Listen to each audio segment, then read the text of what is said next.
Le vice-premier ministre, ministre de l'Intérieur, Sécurité, Décentralisation et Affaires coutumières, Maître Jacquemin Chabani-Louko, a reçu en audience ce mercredi 21 août 2024 au gouvernorat du Lualaba quelques-uns de gouverneurs de provinces limitrophes à l'Angola, parmi lesquels Grace Nkwanga Bilolo, chef de l'exécutif provincial du Congo central. Au menu de leur échange, la situation sécuritaire qui prévaut au Kasaï, Congo central et Kwango.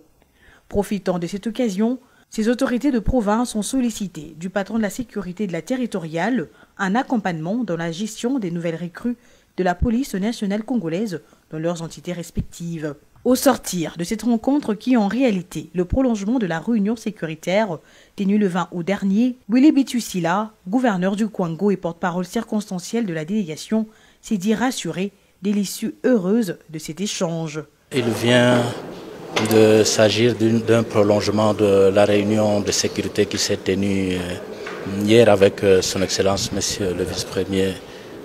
ministre. Et donc nous avons évoqué les questions sécuritaires dans le détail pour nos trois provinces. Et nous avons aussi saisi cette occasion pour parler de la situation générale concernant nos diverses provinces, notamment la situation économique, les difficultés que nous sommes en train de prouver en ce début de mandat dans la gestion de nouveaux éléments recrues de l'armée ou encore de la police.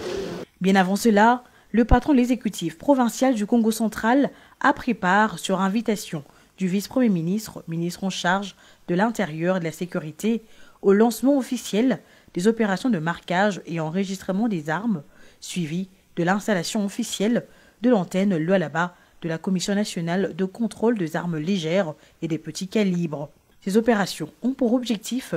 de faciliter la traçabilité de toutes les armes circulant en RDC, car la sécurité de tous dépend de la précision et de la rigueur dans le marquage des armes, estime les patrons de la sécurité congolaise.